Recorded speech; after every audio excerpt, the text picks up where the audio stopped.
So then guys, in today's video we have this gorgeous Jaguar F-PACE R-Dynamic at the studio for our Xpel front end and Wax's Dead Ultimate 10-year ceramic coating package. If you're not already subscribed to the channel, make sure to go ahead and do so. It helps us out more than you'd realise. Like the video and let's get straight on with it.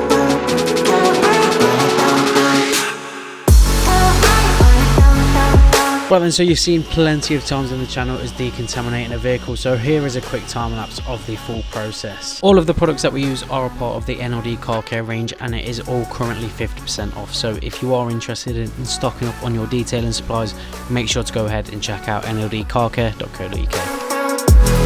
So now the car's in the bay, let's go ahead and get started with applying the paint protection film. As this is having our truck pack package, this will have the bonnet, bumper, wings, wing mirrors, side skirts and rear impact areas all protected with the Xpel Ultimate Fusion film.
So that's the paint correction all done. So now the full front end, including the side skirts and rear impact area, has now been protected with a film. And then the rest of the painted surfaces have had our multi-stage paint correction. So now that's done, let's go ahead and seal it in with our Wax's Dead Ultimate.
Right then, so that's the Jaguar F-PACE, are now complete at the studio. So as you've seen, this has had our Xpel PPF plus our Wax is Dead Ultimate package. So bonnet, bumper, wings, side skirts and rear impact areas have been protected with the film. That's going to stop the owner from getting any scratches or stone chips on those areas. And then the rest of the painted surfaces have had our multi-stage paint correction and then sealed in with our Wax is Dead Ultimate coating. All of the glass has been coated as you saw, and the wheels have been off the car, so we could coat the faces, barrels and calipers all with our Wax is Dead heat. So with it now done, it is looking fantastic and should stay that way for many years to come. If you've enjoyed the video, subscribe to the channel, like the video, and we'll catch you in the next one.